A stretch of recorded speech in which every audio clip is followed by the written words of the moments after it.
Mesdames, Messieurs, bonsoir et bienvenue à la une. À Mikumbi, dans la province du Nord Kivu, l'attaque rebelle partie de Kibala a été repoussée par les forces armées de la République démocratique du Congo, mais la route reste coupée, les conducteurs retiennent leur service et la population craint une reprise des affrontements. Suite aux attaques de drones à Goma, l'ONU, la MONUSCO, la France, l'Union européenne et la Belgique appellent à un cessez-le-feu immédiat à la reprise du dialogue, dénonçant des frappes qui visent les civils et fragilisent les travaux humanitaires.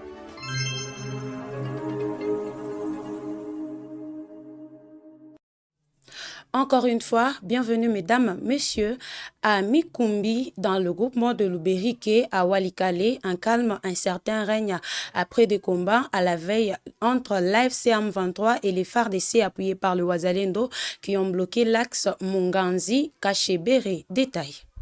Un calme fragile règne ce jeudi 13 mars 2026 à Mikubi, dans le groupement de Luberiké, secteur de Wanyanga, après les combats de la veille entre les forces armées de la République démocratique du Congo, appuyées par les groupes d'autodéfense Wazalendo à la rébellion de l'AFC Baram 23. Mercredi, les rebelles venus de Kibati ont tenté de percer les lignes loyalistes sur l'axe Mungazi-Kachebere, un tronçon stratégique pour les déplacements et les ravitaillements dans cette partie du territoire. Repoussés, ils se sont repliés vers leur base, mais les affrontements ont suffi à interrompre totalement les trafics. Le jeudi, aucun moto-taxi ni convoi n'a circulé sur l'axe Mungazi-Kachebere. Ces chauffeurs refusent de reprendre la route tant que la sécurité n'est pas assurée, craignant que la calmie actuelle ne soit que temporaire. Cette paralysie affecte déjà l'approvisionnement en vivres, médicaments et produits de première nécessité et empêche les habitants de se rendre aux champs, au marché et dans les villages voisins. Avec les positions des rebelles de l'AFC Baram 23 toujours à Kibati, à quelques kilomètres seulement, la population craint un nouvel assaut. Beaucoup préfèrent rester chez eux, attendent une présence militaire plus visible et durable pour sécuriser leurs déplacements.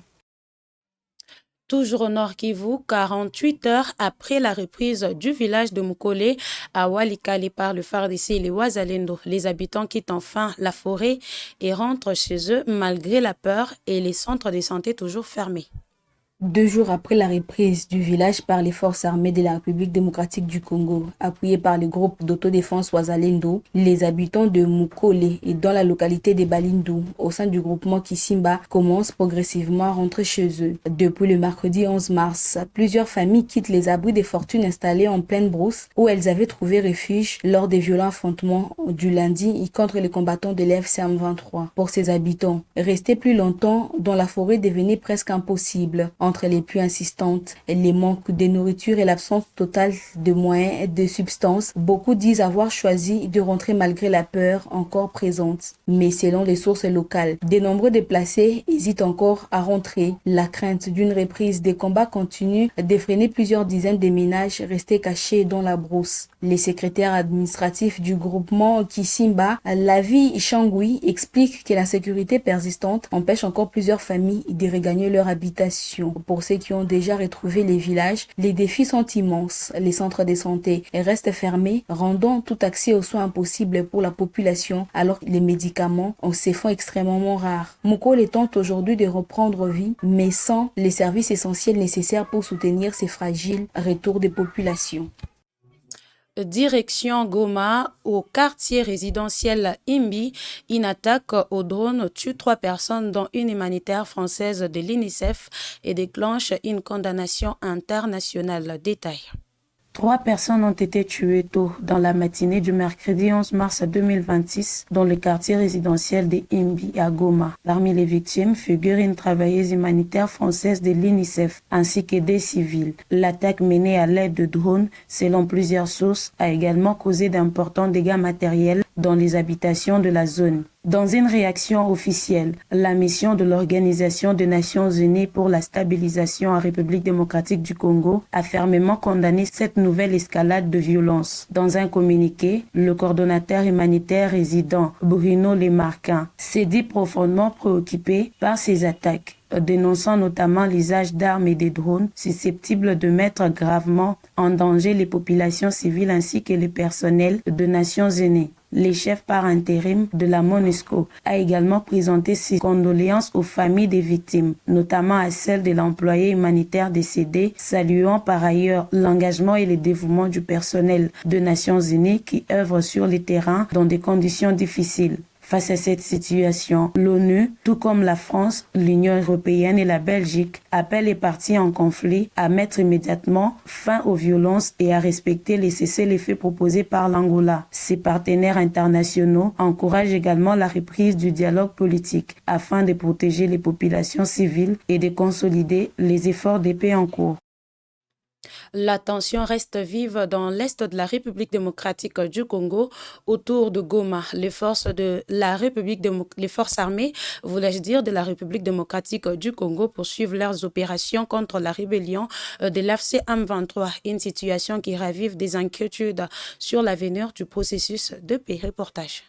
Dans l'est de la République démocratique du Congo, la tension reste vive autour de la ville de Goma. Les forces armées de la République démocratique du Congo poursuivent leurs opérations contre l'opposition de la rébellion de l'AFC/M23, accusée par Kinshasa de continuer à déstabiliser la région et à maintenir une présence armée dans plusieurs zones stratégiques du Nord Kivu. Selon les autorités congolaises, certaines frappes ciblées ont été menées contre les positions identifiées comme étant utilisées par les combattants du M23 autour de la ville. L'armée affirme agir dans le but de protéger les populations civiles et de restaurer l'autorité de l'État dans les territoires sous pression. Kinshasa affirme que les accusations rwandaises visent surtout à détourner l'attention de la présence armée du mouvement rebelle dans plusieurs localités de l'est du pays. Pendant ce temps, la communauté internationale continue d'appeler au dialogue. Les discussions engagées à Doha sous la médiation du Qatar ainsi que les engagements pris dans le cadre des accords de Washington doivent permettre de relancer un processus de paix durable. Le Bureau de la coordination des affaires humanitaires des Nations Unies rappelle néanmoins que la priorité reste la protection des civils alors que la situation humanitaire demeure préoccupante dans plusieurs zones affectées par le conflit. Entre opérations militaires sur le terrain et initiatives diplomatiques à l'international, l'espoir d'un retour durable à la paix dans l'est du pays reste suspendu à la reprise effective du dialogue entre les différentes parties.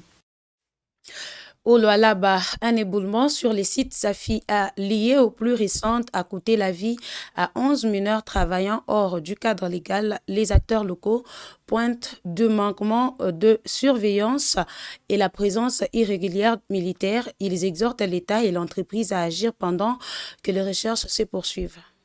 Au moins 11 personnes ont trouvé la mort dans un glissement de terrain sur le site Safi, une concession de Boss Mining exploitée par des ressortissants chinois. Le drame est survenu tôt mercredi, après plusieurs jours de pluies intenses qui ont touché la cité minière et l'ensemble de la province du Lualaba. Le bilan reste pour l'instant provisoire. Selon Gabriel Kalenga, secrétaire territorial de la société civile locale, les victimes se seraient introduites sur le site après le départ des exploitants chinois, cherchant à récupérer des minerais pour survivre. Il attribue les drames aux fortes pluies qui ont fragilisé la zone ces derniers jours. Il pointe également des manquements dans le contrôle et la légalité de l'activité sur le site, estimant que l'entreprise Boss Mining doit en assurer pleinement la responsabilité et assurer la sécurité de la concession. Il dénonce par ailleurs la présence des militaires sur le site, rappelant que la législation interdit leur implication dans des zones minières, même pour encadrer les activités. Malgré les 11 corps déjà remontés, le fouillis se poursuivent et les bilans pourraient encore s'alourdir. La société civile et les habitants appellent l'État congolais et Boss Mining à renforcer la sécurisation des sites afin d'éviter de nouveaux drames. Cet incident rappelle celui survenu à Tilunzembe où une dizaine de personnes avaient déjà péri, illustrant la fréquence des incidents dans des concessions mal contrôlées. À ce jour, aucune autorité provinciale ne s'est exprimée. Le rapport du service d'assistance et d'encadrement de l'exploitation minière artisanale et à petite échelle est attendu pour clarifier les circonstances du drame et déterminer les responsabilités. Et pour clore, le tronçon Kisubero Kirouba de la nationale numéro 2 est dans un état de délabrement avancé. Bourbier, érosion, pont fragile bloquant les trafics. Pour cause, l'absence d'entretien depuis plus de 6 mois. Cet axe vital menace l'échange entre Butembo et les restes de la province. Détail. Les tronçons de la nationale numéro 2, reliant Kichombiru à Karumba dans les territoires de Lubero, est devenu presque impraticable. Usagers, chauffeurs et commerçants tirent la sonnette d'alarme face à une route en très mauvais état qui paralyse les échanges locaux. Sur plusieurs tronçons, des marécages bloquent la circulation. Camions et motos s'y embourbent pendant des heures et les vivres transportés pour les marchés de la région finissent par se détériorer avant d'arriver à destination. Les travaux de cantonnage manuel, pourtant essentiels pour maintenir la route, ont été abandonnés depuis plus de 6 mois par l'entreprise chargée de l'entretien. La végétation envahit les bas-côtés et empêche l'écoulement des eaux, provoquant l'érosion, chaussées affaiblies et risques pour les usagers. Plusieurs ponts montrent des signes inquiétants de fragilité. Au niveau de la rivière Luviru, à 3 km au nord de Lubero centre, les têtes d'érosion menacent directement l'assise de la route. Entre Kichombiru off de Congo, Toulouma et Matembe, la voie est truffée de chaussées béants et des obstacles qui la rendent quasiment inaccessible. Après Lubero centre, entre Katondi et Kirumba, les nids de poules s'accumulent, transforment les trajets en véritable chemin d'embûche. Cet axe stratégique pour l'Est congolais assure la liaison entre Butembo et les autres territoires du Nord Kivu et supporte l'essentiel de flux commerciaux. La dégradation menace directement des milliers de familles qui voient leur approvisionnement, leur échange et leur survie économique fortement compromis. Nous sommes arrivés à la fin, mesdames, messieurs. Merci de nous avoir suivis. L'actualité se poursuit demain. Portez-vous bien et à très bientôt.